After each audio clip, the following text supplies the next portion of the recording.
Hello ladies, welcome to Homemaker Radio, a place that you can come to listen, or you can download it, listen to it when you go for a walk or ride in your car, and it's designed for you to have some kind of background company while you work at home. And if you are home and you're kind of not knowing where to start, maybe this will help. I want to quote something to you from Proverbs 24, verse 3 and 4. By wisdom a house is built, and by understanding it is established. By knowledge the rooms are filled with all pleasant and precious riches. Proverbs 24, verses 3 and 4. Now I want to read to you a little bit what I found about that from a place called the Geneva College. Now, I'm not sure of the religion of these people. Everything has to be taken into consideration. You all know I'm a member of the Church of Christ and what I believe, and you can go to my sidebar and look at some of the links that I have there if you want to read more about it. So, Proverbs 24, verse 3 and 4. This was a very good article, so I thought it was quite sound, so I want to read it to you. If you've got something you need to do, just a minute, I will show you my teacups and then you can go. I'm sitting in the guest room. I've been wanting to show you this for a long time, but I have these backlights. You just about have to get up in the middle of the night to film in here because I've got two windows with no shades and I have a backlight there, so I'm hoping this is going to be okay. So I am going to show you the first teacup. This is called American Beauty. And this is a different shape. There's nothing on the outside, but I always love the inside to have something in it. The Victorians painted little things on everything so that they didn't have what we have, like the amazing amount of media. And so it was kind of nice to look up and see the little drop d'oeil and the decorations and the borders on the ceilings. And even when you laid down at night, there was a painting on the ceiling. And if you've ever toured any historic homes, you'll see that. But this is called American Beauty, and it just says bone china. It's so old it doesn't even have the name of the company. But I also wanted to show you another one. This is the same pattern. It's also called American Beauty, but it's just printed on a different shaped cup. I like this. I always like the bowl-shaped ones. I think the tea tastes better in them. But I love this one too, this American Beauty. And I once saw a whole set of a table set with American Beauty, the plates, the salad plates, all the accessories in an antique shop. And at the time I couldn't come up with the money, but oh, would I love to have a collection of this. This is just beautiful. I wanted you to see that. And I want to read to you a little bit about this proverb. By wisdom a house is built. Okay, I'll read it to you again. If you've got something to do, something to fold, something to unfold. Ladies, are you dressed? Let me stop for a minute and get you started on that. And I want to talk to you about your appearance before I read about this. I have several things to read to you today. Your appearance. What if you haven't gotten dressed, if you haven't got your shower, if you haven't got dressed, you haven't fixed your face and your hair, just go do that now, would you? And you can maybe listen a little bit while you're doing that. What message does your appearance give the rest of the world? And you are a messenger, to the rest of the world. If you're a Christian, you do have a message. And you can give that message without even opening your mouth sometimes, just by the look in your eyes, just by the expression on your face, or the way that you dress, because it does send a message. So your appearance, what message does it give? First of all, it gives your identity. It identifies you in some way. It identifies you by maybe the colors you wear. It identifies what you like. And it identifies whether you are happy or not. And it also identifies you as a person. Somebody's going to recognize you because of how you look, what your appearance is, the look on your face, your hair, your clothing. So what message do you give others? You give them your identity. What does it say? It tells how you view life. It tells your attitude. It tells your mood. It also shows, this is something you might not have considered. it also shows what you believe and what you follow, what you're listening to, what your is there a trend that you're following by the way you dress or by your skin? And it shows what you believe. So you can tell what you're listening to. I can tell kind of what people are listening to by the look in their eyes or by the level of tension that they tend to carry around them, by whether or not they when you're fearful, you can't really focus on you just give your hair a quick brush and you just kind of shrug your shoulders and walk away from the mirror. But if you are listening to God's word, and I will recommend that too, is to go to a place on YouTube and type in the Bible and the language or version that you want to listen to, and start maybe with the New Testament, since we've just had the Resurrection Sunday, Lord's Day, and start with the New Testament and just turn that on while you're in the bathroom, listening while you fix your hair, while you get dressed, and listen to that every day, because your appearance will change according to what you are listening to. And I know what people are listening to by how they greet you, how the expression on their face and their clothing, what they're wearing, and I know what they're following too. It tells how you view life. It should show your beliefs, whether you are thinking on things that are good and lovely, or whether you are thinking on things that are dour and sour, whether you are feeling like there are some people that are very critical and they're accusing, and you're working up a case, and you can tell this kind of thing. There are some people that are looking forward to the day, looking forward to life, and you can tell because they are thinking forward. But there are other people that are thinking backwards, and they may not care what they look like. They don't care the message. They don't care whether they are ruining someone's day by their appearance and by their expression on their face. And wasn't it God that said to Cain, why is your countenance down? Why isn't your countenance be lifted up? He said, if you want your countenance to be lifted up, your countenance is the expression on your face. If you want it to be lifted up, then do right. So that is something that your appearance, tells you. I had hoped that I wouldn't have to bend over and pick up something. I've got everything perched precariously around here in this little room.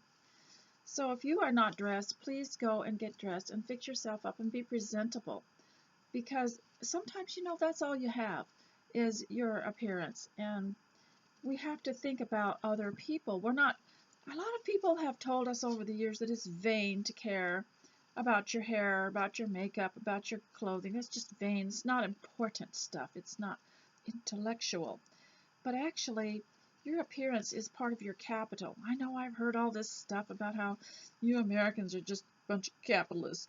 But your capital is yourself. It's your personality. Our Bible is our capital, isn't it? And we use that to springboard us into certain actions which help us in life. And so we think of capital as yourself, as your hands, as your personality, as your mind. And when you dress, you're reflecting that what you feel about the body that God has given you. So if you're not dressed, please go and get dressed. I'm going to read to you now. If you've got something to fold, something to load, something to unload, there's no point staying here and watching me because there isn't anything else to see.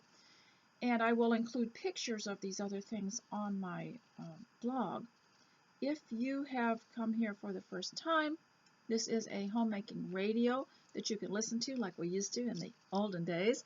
And when we wash dishes, turn the radio on and listen to some of the music of the 1950s. But you can listen, and please leave a comment over on my site, which I'll leave a link for. I don't have comments on YouTube. I really am making this for my own, to enrich my own blog. So I'm going to read about this from the Geneva College blog, this is called. Now, I don't know what the religion is. Everything has to be taken into consideration. You have to sift through things and discern things, whether they're right or wrong. You all know what my religion and beliefs are, and you can go to my side bar where it shows some links to things that you can study and read about, Bible studies, that sort of thing. So what builds a house? See, this is a verse that takes a house, something we're all familiar with, especially we at home, we homemakers who've made it our career. They've taken something everyone would be familiar with and turned it into a spiritual application. I guess that's a type of figure of speech. By wisdom a house is built, and by understanding it is established. By knowledge the rooms are filled with all pleasant and precious riches. Proverbs 24, verses 3 and 4. What builds a house and fills its rooms with riches? Wisdom. Where do father and mother learn wisdom so they can build their house? That is, their family. They learn it most easily when their own parents apprentice them to it, the way plumbers are trained, but also when they possess the inherited wisdom of generations summed up in pithy proverbs.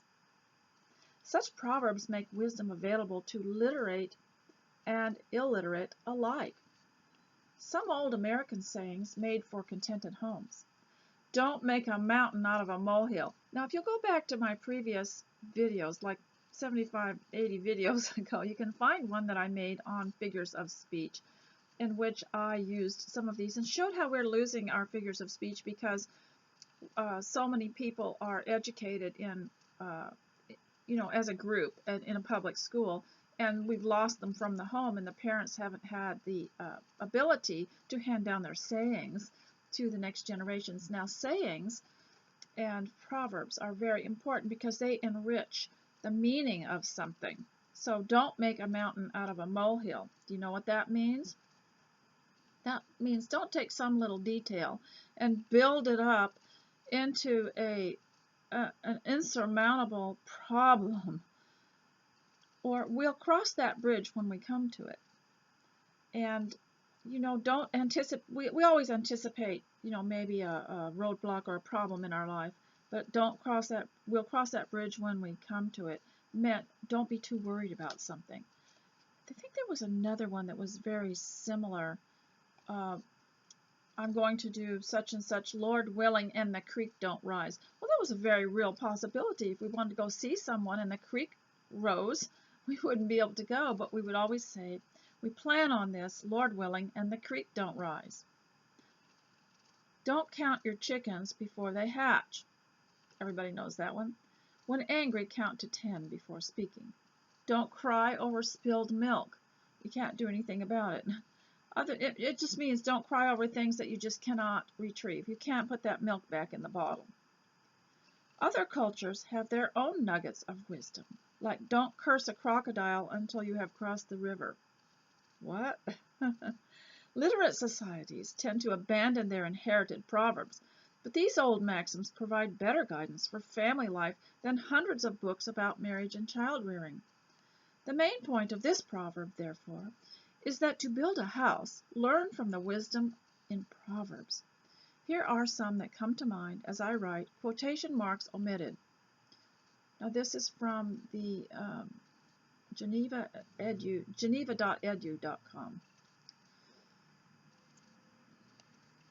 A merry heart does like good medicine. Oh, isn't that wise?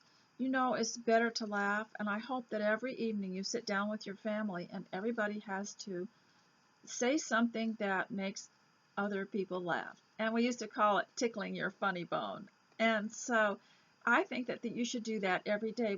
Our first law, the first law of the land is the Bible. I don't care where you live. The first law of that land is the Bible. God established it. And he created law in the Bible. So anytime you get some kind of law that tries to supersede the Bible, where do you go? You go directly to the Word of God first. You see what God has to say about it first, and that's to determine what you will abide by. A wise son listens to his father's instructions and does not forsake his mother's words. Lands and inheritance are from ancestors, but a good wife is from the Lord. Wine is a mocker.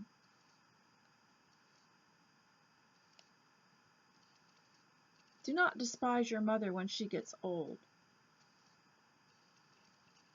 Better a vegetarian meal with love than a grilled lamb with hatred. So here's the rest of the article. Live long enough to see your children love their children, and you will thank the Lord for filling your rooms with precious and pleasant memories. Grandchildren tearing around your house with laughter, whom you can confidently send home at day's end to parents who will raise them with wisdom, are some of the most precious and pleasant riches there are. So I wanted to read that to you. If you want to go look that up, I'll put a link to it. And I do have some other things to tell you today. So when I was on the subject of appearance, I was talking about what you're telling your family and what you're telling the world by the way that you look today. And go in the bathroom and look in the mirror and do the best you can. Try to like yourself a little bit. Try to look pretty like when you were a little girl or a young woman. Try to restore some of that, and don't follow the trends of the world. Especially, I'd like to talk a little bit too. I'd like to talk to all of you. Younger women, don't engage in such bizarre appearance because you want to be updated and with the trend of the day, because it isn't always very pretty. Go and look at the old paintings. I'll post some of them on this particular article. Go and look at the old paintings and see what the artists admired about women. They admired gracefulness.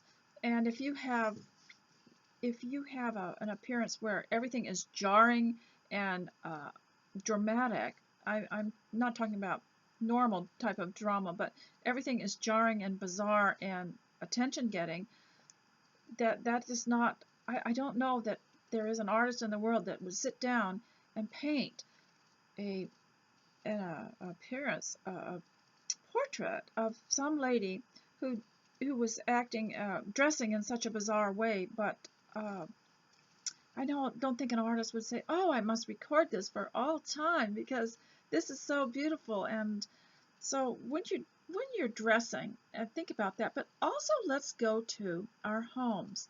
You have to also be careful in homes, because that also sends the same kind of message that your appearance sends. What are you telling the world about your home? How are you teaching and influencing through your home, through the way you keep it, through whatever it is you have on your walls? That was one of the things that the Home Interiors was trying to do, is to say, whatever is good, lovely, and pure, let's decorate our homes and make them beautiful with things that glorify God. And often you would not find a painting or a picture or any kind of accessory in that company they would sell that would be dishonoring in any way to the Bible or to God, or that would be a conflict.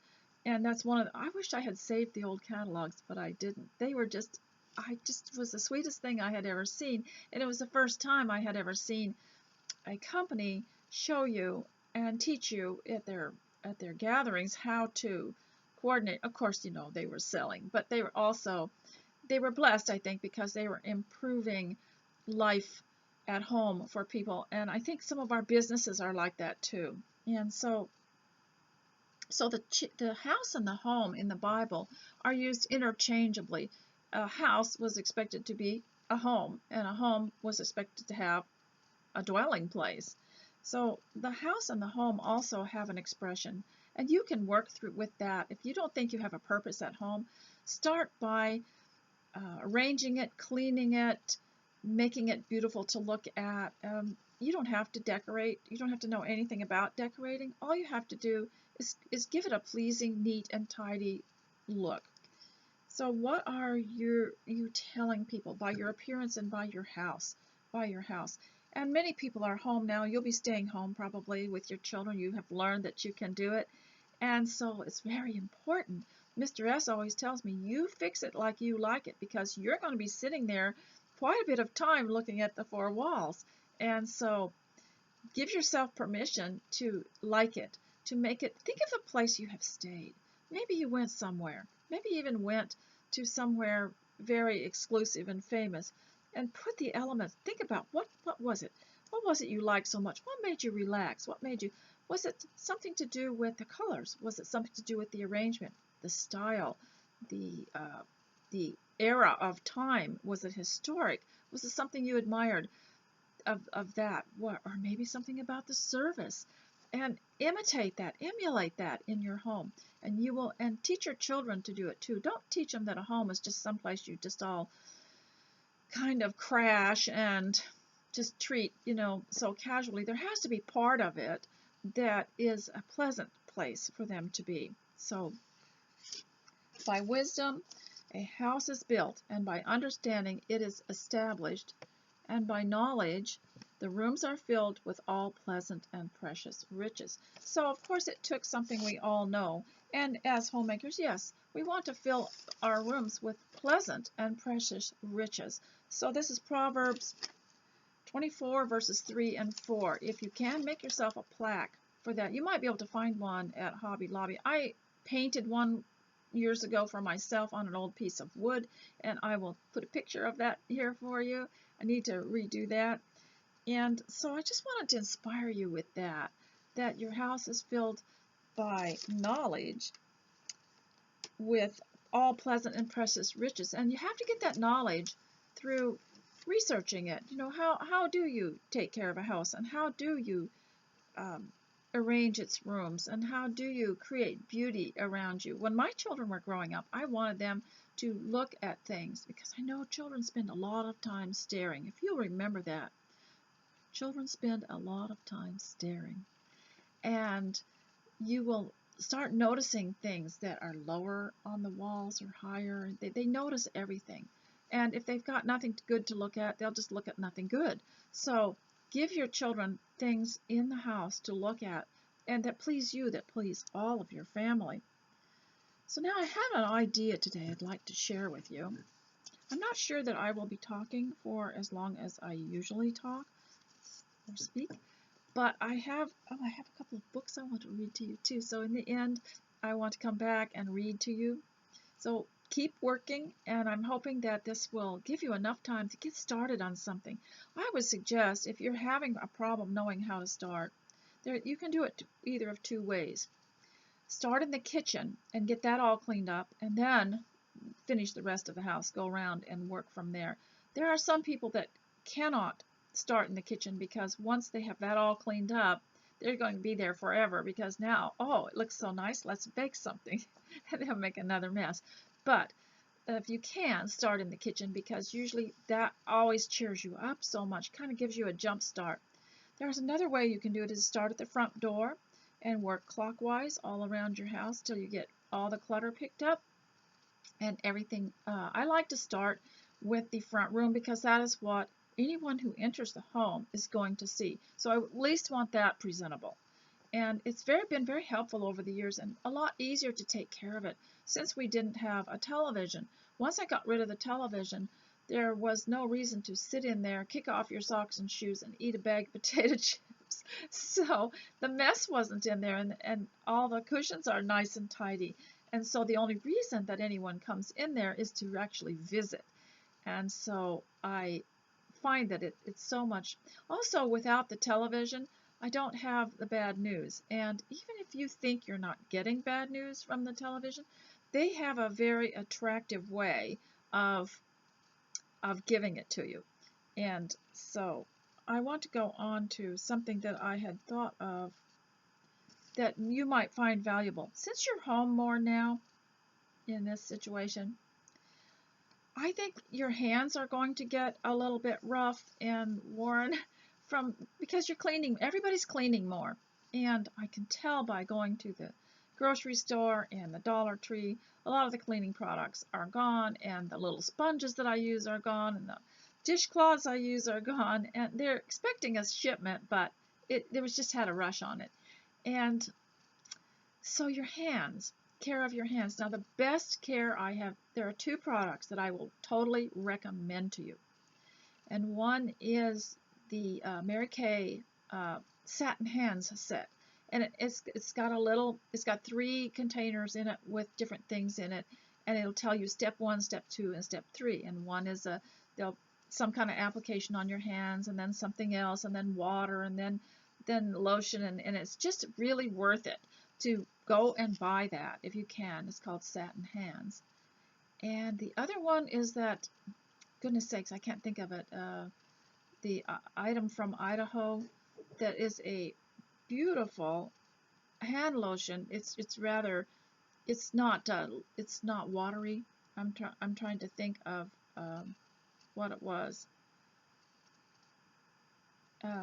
Goodness sake, I should have just brought it in here with me, but I will put a Camille Beckman. Camille Beckman. See, every time I forget something, I say to one of my children, is it time? Is it time for me to go? If I miss something or forget something, like Camille Beckman hand lotion, I'd highly recommend that. It's a container, a little round container with a screw top lid, and you just paste your hand across the top of it, and it absorbs really quickly. And a lot of the real watery hand lotions have things in it that actually are worse for your hands, and your hands start peeling even worse. But that's a good one, Camille Beckman. So two things is the Mary Kay Satin Hands. Highly recommend that. And I will say that from years and years of experience. But now, not everybody's the same. No, all of us have different skin and different likes and dislikes. The Satin Hands comes in a couple of scents, a couple of things that you might like. One is vanilla, and another is something else, but there are plenty of them. And then Camille Beckman has different scents. I like the Camille flavor and the vanilla. And not everybody will respond in the same way. Not everybody. So no one size fits all regarding health either. So I always like to recommend that you find out what works for you the best. And some people are more allergic to other things, so we cannot recommend. I don't even think the so-called health department can recommend a one size fits all for anybody. And so I'm going to read to you a little bit. First, I want to just show you this with thanks and appreciation. As I've been going through my books, and with thanks and appreciation by Pat Ross. Now, one thing that I noticed about some of these books that were printed in the 1980s and the 1990s, trying to see what year this was printed. I didn't look it up previously, but I believe it was 1980s. They all have these lovely end papers. And they also came with a jacket. Now, a jacket on a book is just one of these flyer things, and it kind of protects the book, but it gives it a colorful outer look. Now, when you order these online, if you'll get the library edition from Thrift Books or anywhere you order, if you get the library edition, they've covered this with a very good plastic, so it's not paper. And one of the mistakes people make, especially young people, is they'll take these paper things off and throw them away. But there's good information on them, and they're colorful, so you need to leave them on. And so that's just one of the things. And also, I'll get Mr. S here sometime. He will show you how to break in a new book without breaking the book or ruining the binding or the pages, because he learned that when he was very young, and I don't know if anyone's being taught that anymore. I'm going to read the front of the introduction of this, and here's another part of the end papers there, and every page has something on it like that. And I think all books should be like that. In fact, the Geneva Bible and the Gutenberg Bible, I think originally had a lot of color in it, and they would take a capital letter and make it very ornate, and might have even had drawn pictures in it, like sheep or something like that, in the appropriate place. And I think that even the Bible should be pretty, especially for children. So, thank you and thanks, etc. I thank you is now reserved for formal occasions or tongues. Thank you is the ordinary phrase, but tends more and more to be lengthened with or without explanation into thank you so much or thank you very much, often with the addition of indeed for good measure. Thanks is a shade less cordial than thank you, and many and best and 1,000 thanks and thanks awfully are frequent elaborations of it. Much thanks is archaic, surviving through our familiarity. Finally was able to pronounce that word with Francisco's. For this relief, thanks much, and now only used jocularly. The colloquial variant, thanks a lot is becoming popular. If an acknowledgement of thanks is felt to be needed, it will be "don't mention it," or "not at all," or in the US, "you're welcome."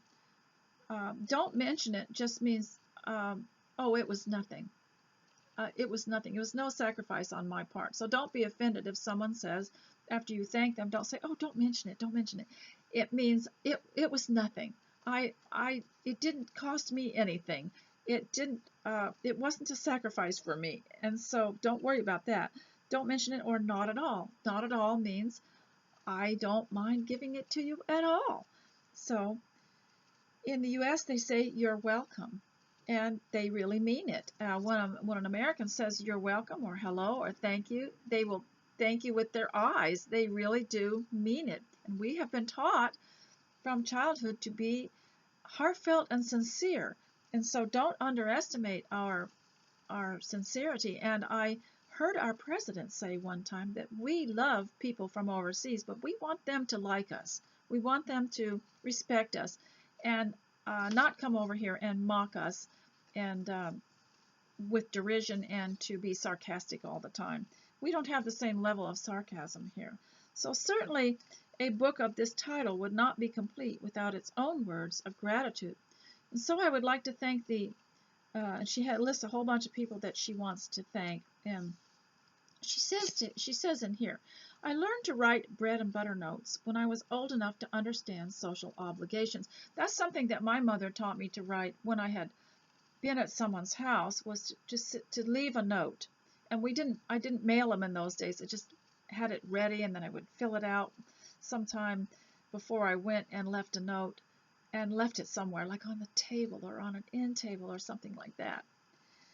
"We learned to write bread and butter notes when I was old enough to understand social obligation. My notes were filled with elaborate and profuse thanks, even if I did not particularly like the gift or the person who gave it.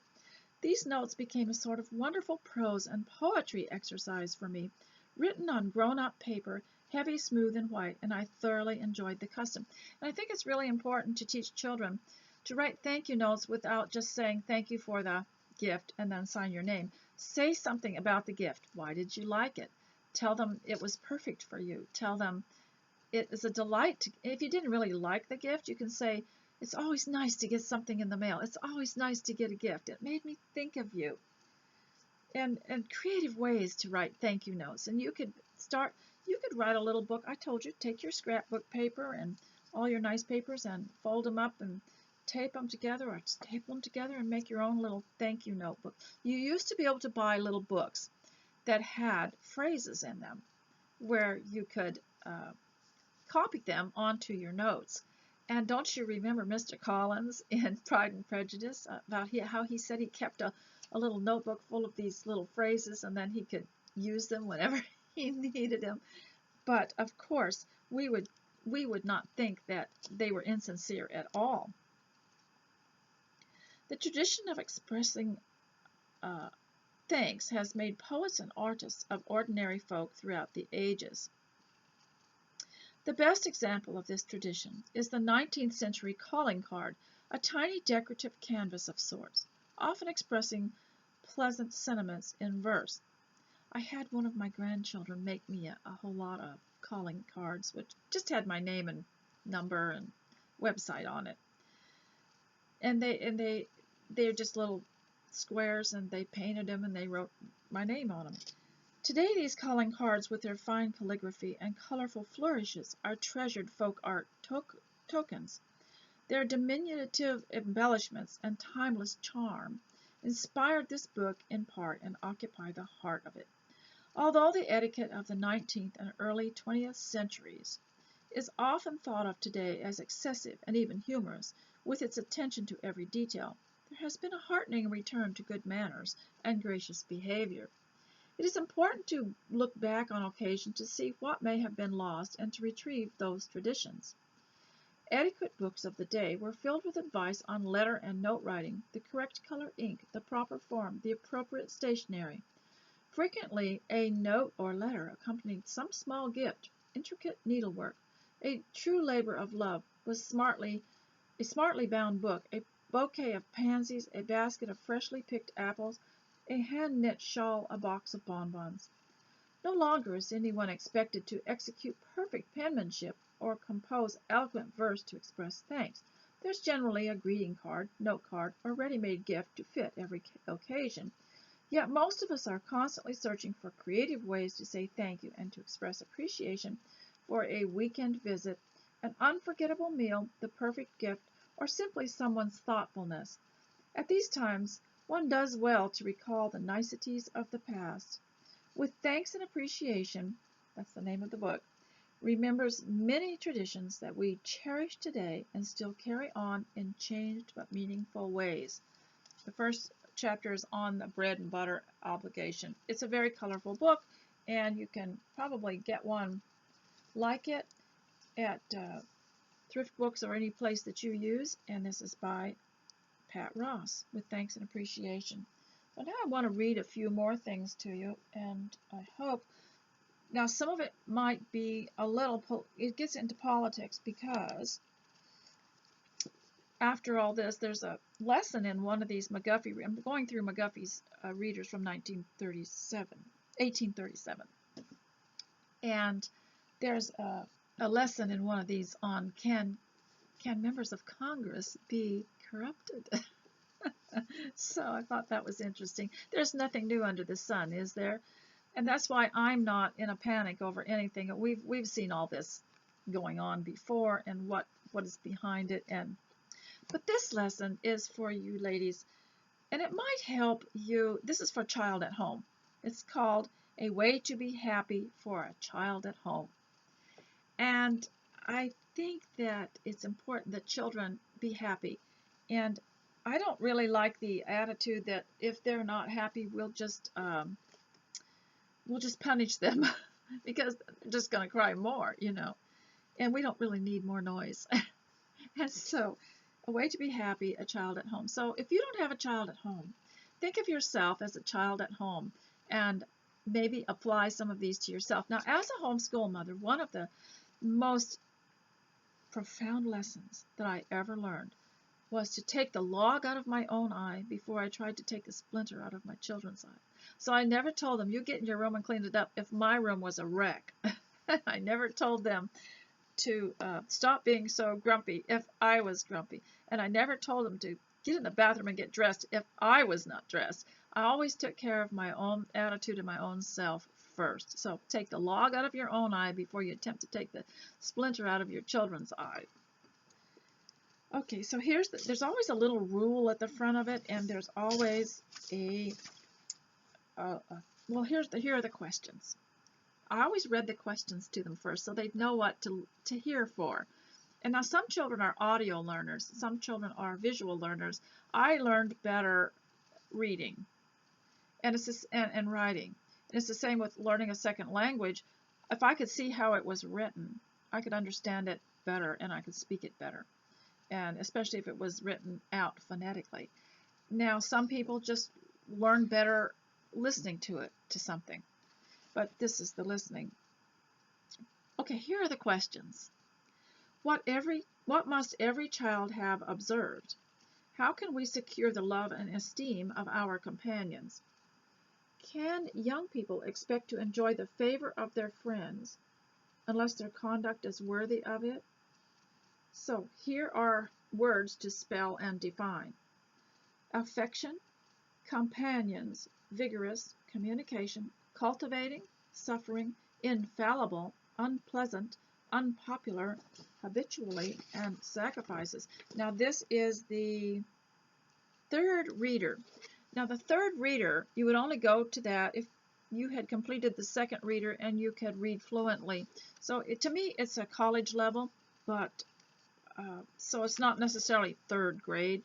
And you could use these all through high school because the next reader is even more difficult.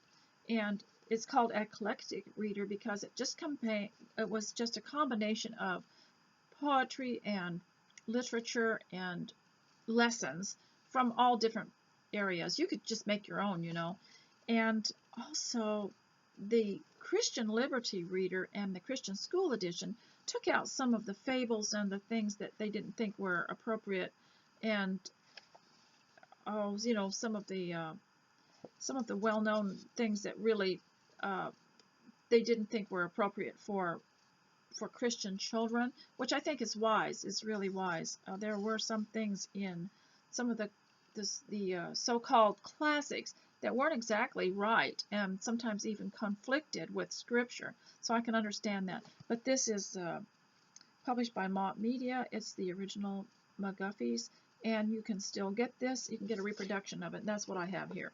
Okay, here's the rule. When you are reading, you should look forward a little. Now, didn't I tell you that? See, I didn't even learn that from here, but I tell them when you're reading, look down the line here, look down the sentence and see what's coming so that you can read fluently. So while you're reading, the first two words, kind of have your eyes glance down there. It helps your brain see things and understand multiple things at the same time. When you are reading, you should look forward a little, as you do when walking. Now, isn't that the truth? When you're walking, we're not just looking at the steps we are taking right now. We're kind of looking down the path a little ways to see where we're going. And it's the same thing with reading. You don't just take one step at a time and then not see ahead of you because you could run into something. So, to see what it is before you. When you are reading, you should look forward a little, as you do when walking, to see what is before you and what will require you to pause a little and where you must stop. And one of the fallacies of the reading program that went on in the 1950s was they were taking us away from phonetic reading, where you sound things out, and just making us memorize words, and it created a stilted sounding reading that was so awful and so boring, and the other children listening to it just about fell asleep. And then it also created a very, very uninteresting and banal reading of the Bible in the Bible classes at church, because people would take turns reading, you know, this chapter, and we'd all read a scripture, and it was so banal, so uninteresting. Who would even want to go to church? And I read somewhere that some of these world planners and globalists and Karl Marxists, they would say, we will make church so boring that no one will want to go. So later on, I'll read scripture to you, maybe in another video, and show you how people were reading who didn't really know how to look down the page, and didn't know about emphasis, and did not know about pathos or anything like that. They weren't taught. But the front of these readers always had a lesson before you got started on how stops were used, and suggestions to teachers, what a semicolon, a comma, a hyphen, a parenthesis, an apostrophe, what that was all about, what asterisks were, and also how to have rising inflection, falling inflection, and your upper resonators and your lower resonators. These readers were very thorough. All right. How to be happy, a child at home. So if your children are around, maybe you would like them to follow you around while you work, and they can listen to this. If you have no children at home, maybe you would like to adopt some of this. Every child must observe how much more happy and beloved some children are than others. There are some children you always love to be with. They are happy themselves, and they make you happy. There are others whose society you always avoid. The very expression of their countenances produces unpleasant feelings. They seem to have no friends. No person can be happy without friends. The heart is formed for love, and cannot be happy without the opportunity of giving and receiving love. Here's a little poem they included. It's not in titles nor in rank. It's not in wealth like London Bank, to make us truly blessed. If happiness have not her seat and center in the breast, we may be wise or rich or great, but never can be blessed. You cannot receive affection unless you also give it. You cannot find others to love you unless you love them. Love is only to be obtained by giving love in return. It's important, therefore, to cultivate a cheerful and obliging disposition. You cannot be happy without it. Do you remember Catherine in Anne of Green Gables? And Anne said, "Oh, Catherine, you're just all prickles." and she chastised her for her prickly personality, because that's what drove people away from her. I have sometimes heard a girl say, I know that I am not very popular. Now this is a plain confession that she is disobliging and unamiable in her disposition. Well, now today that's just the opposite. Sometimes the most friendly Christian people are not popular in today's society because it's quite popular to be morose and fearful and mean and sarcastic all the time. And so if you're a gentle person and you're rather kind and sensitive, you cannot be popular because they uh, they don't find any fellowship in that. So here's another one. You are little aware how much the happiness of your whole life uh, depends on the cultivation of a good disposition. If you will adopt the resolution that you will confer favors whenever you have an opportunity, you will certainly be surrounded by ardent friends. Begin upon this principle in childhood and act upon it through life, and you will make yourself happy and promote happiness to all. Now there was something in here about your brothers and sisters. It's quite a long article about how you treat your, because happiness is learned at home first through the consideration of your own brothers and sisters that God put in your life.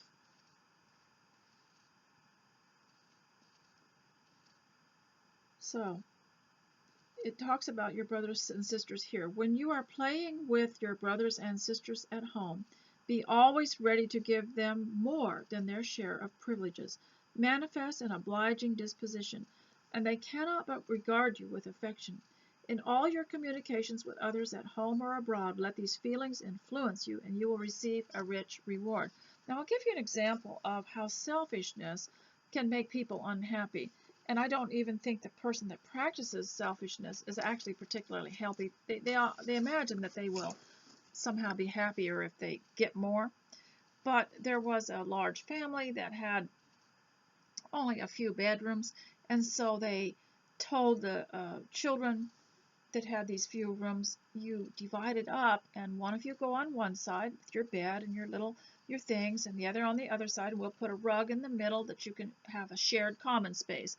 So that was quite common in my family too. We had our beds up against the walls, and the middle part was a shared common space. So we felt like the room was bigger too.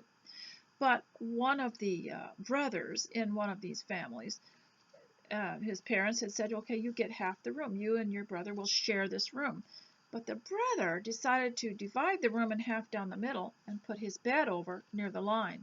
Therefore, the other brother that had politely put his bed towards the wall so that they could have a larger common space had no shared space.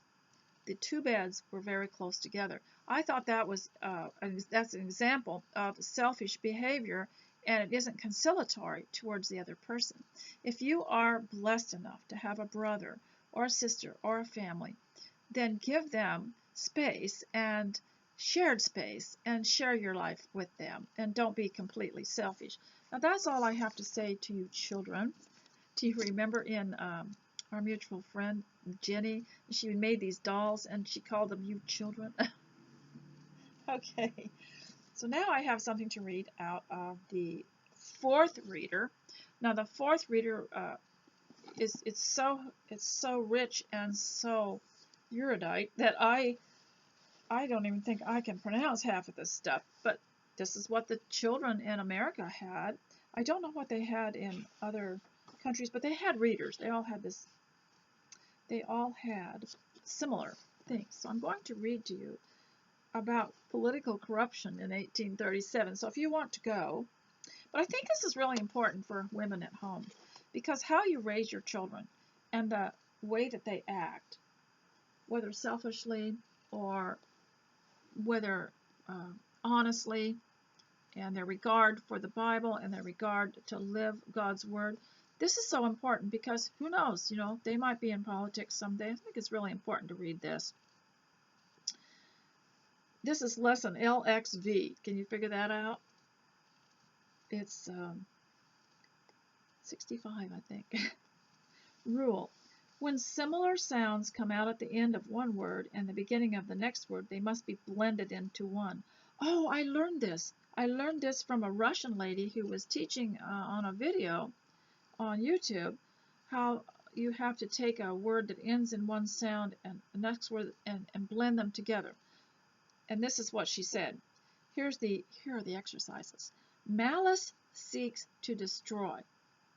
You wouldn't say malice seeks to destroy because it is not smooth. So here's how you say it. Malice seeks to destroy. And here's another one. The breeze sighs softly. Instead, you would say, the breeze sighs softly. Here's another one. The ice slowly melts. Here's how you would actually say it. The ice slowly melts. Now, they knew this back in 1837, and yet some people will misunderstand this today. That's why I say, your McGuffey readers, now, I would say don't get too involved in teacher's manuals, because remember, you're a mother and you're a sister in Christ to some of these children that are older and have obeyed the gospel, and you're not just a teacher. You get a teacher's manual, you're about half the night planning lessons. You don't have to do that. Just take your reader and just learn along with them. Okay, lesson 65, is it? Political corruption by someone named McDuffie.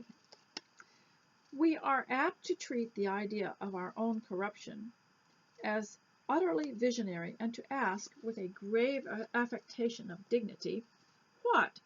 Do you think a member of Congress can be corrupted? Sir, I speak what I have long and deliberately considered when I say that since man was created, there never has been a political body on the face of the earth that would not be corrupted under the same circumstances. Corruption steals upon us in 1,000 insidious forms when we are least aware of its approaches. Of all the forms in which it can present itself, the bribery of office is the most dangerous because it assumes the guise of patriotism to accomplish its fatal sorcery. We are often asked, where is the evidence of corruption? Have you seen it? Sir, do you expect to see it? You might as well expect to see the embodied forms of pestilence and famine stalking before you, as to see the latent operations of this insidious power. We may walk amidst it and breathe its contagion without being conscious of its presence. All experience teaches us the irresistible power of temptation, when vice assumes the form of virtue. You know, you could spend a lot of time showing children how vice assumes the form of virtue, how something is not what it seems like. It looks beautiful, but it's poison. The great enemy of mankind could not have consummated his infernal scheme for the seduction of our first parents, but for the disguise in which he presented himself.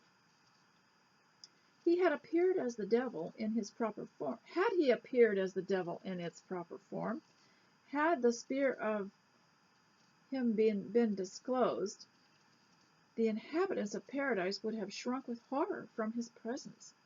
But he came as the insinuating serpent, and presented a beautiful apple, the most delicious fruit in all the garden. Of course, we know there's no proof it was an apple, but this is a good enough description. He told his glowing story to the unsuspecting victim of his guile. It can be no crime to taste of this delightful fruit. It will disclose to you the knowledge of good and evil. It will raise you to an equality with the angels. Such, sir, was the process, and in this simple but impressive narrative, we have the most beautiful and philosophical illustration of the frailty of man and the power of temptation that could possibly be exhibited. Mr. Chairman, I have been forcibly struck with the similarity between our present situation and that of Eve. This is apparently something that was spoken before Congress by someone named McDuffie. It doesn't give an explanation, but it sounds like a speech in Congress. I have been forcibly struck with the similarity between our present situation and that of Eve, after it was announced that Satan was on the borders of paradise. We too have been warned that the enemy are on our borders. That'd be 1837. You have to look up what was going on at the time. God forbid that the similitude should be carried any farther. Eve, conscious of her innocence, sought temptation and defied it. The catastrophe is too fatally known to all of us. She went with the blessings of heaven on her head and its purity in her heart. Guarded by the ministry of angels, she returned, covered with shame, under the heavy denunciation of heaven's everlasting curse. That is an apt description of what happened. She was innocent, and she allowed her innocence to be corrupted, and we can have that happen to us. Do you think that just because we're not children that we don't have innocence to protect? Why don't you protect your innocence why don't you protect your eyes and your ears by staying away from the news media? You know, I can actually tell what people are listening to by the way they look, by the way they dress, by the way they conduct themselves in the public, and also their attitudes, the way they spout back at people, their temperament, by what they've been listening to. Their innocence is being corrupted by listening to the news media. That's as bad news and as corrupting as Satan himself was the day that he deceived Eve. And I will say that again because I believe that people who feed on that are also driving out the Spirit of God from their lives, because you're making yourself uninhabitable by these attitudes that it's creating. So I'd say go back and just read the Bible. Get yourself a set of McGuffey readers, because they also have many Bible passages in them for the students to read. Because like I said, it was eclectic. It was a combination of speeches and poetry and also chapters of the Bible. In fact, in one of these I was reading the other day was the description of Absalom dying, and David saying, is Absalom there? I started crying when I read it, so I'm not sure I'm going to read that aloud to you. Sir, it is innocence that temptation conquers. If our first parents, pure as they came from the hand of God, was overcome by this seductive power, let us not imitate their fatal rashness, seeking temptation, when it is in our power to avoid it. Let us not vainly confide in our own infallibility. We are liable to be corrupted. To an ambitious man, an honorable office will appear as beautiful and fascinating as the apple of paradise. I admit, sir, that ambition is a passion, at once the most powerful and the most useful. Without it, human affairs would become a mere stagnant pool. By means of this patronage, the President addresses himself in the most irresistible manner to this, the noblest and strongest of our passions, all that the imagination can desire. Honor, power, wealth, ease are held out as the temptation. Man was not made to resist such temptation. It is impossible to conceive. Satan himself could not devise a system which would more introduce corruption and death into our political Eden. Sir, the angels fell from heaven with less temptation. He was warning Congress about something. What is meant by the corruption of a political body?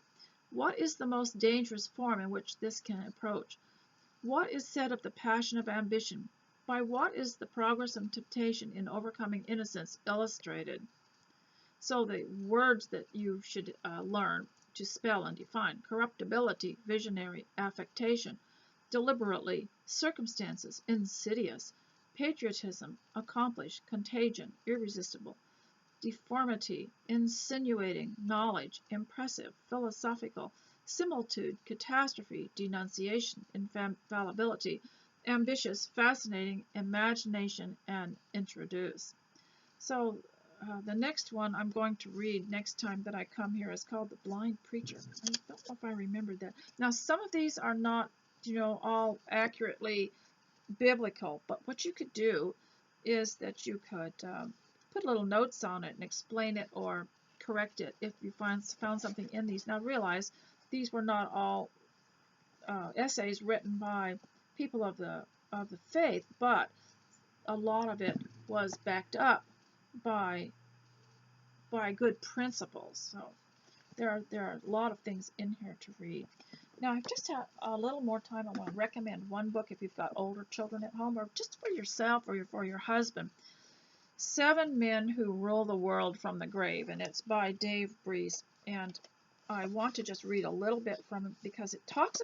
Who it's talking about are John Dewey, Charles Darwin, Sigmund Freud, Charles Maynard Keynes, and Karl Marx, and several others. And it shows how their philosophy spread through the universities and the schools. And and even through the courts. And if they can control these top areas, then they will control the culture. So I want to read to you just a little bit about Marxism, and then I will let you go. And I hope I can leave you on a high note. Um, Marxism has produced the greatest degree of social, physical, and moral ruin the world has ever known. Wherein does it err? Marxism errs in 4 ways. It is the first of all poor economics. Marx preached that there were laws of economics that could not profitably be violated, but if obeyed would produce a classless society and consequent utopia. He even mentioned to articulate what those laws were. But in the end, his arguments are all unconvincing. Why is this so?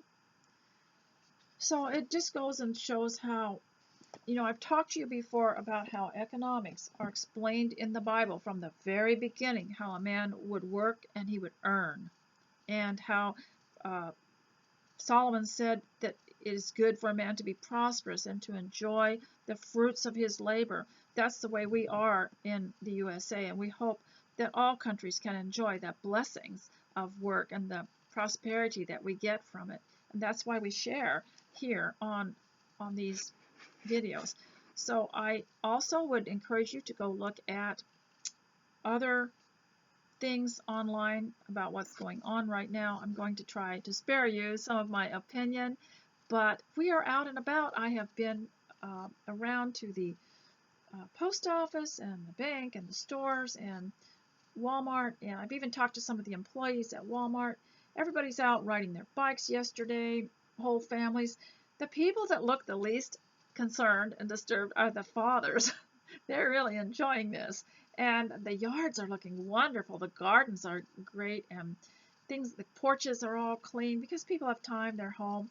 And I bet a lot of people are really enjoying this wonderful holiday. And I wonder if we should make it like the Passover and every year celebrate it by staying home for a month and just giving everybody some time off from the stress of life and the stress of work. And so everything's working as usual here, and people are happy. We did not shut down church, not for one moment. Every Sunday it's open. I still have the ladies' Bible class here, and we've been out and about. So I want to say God bless you, and I hope to see you next time. Bye.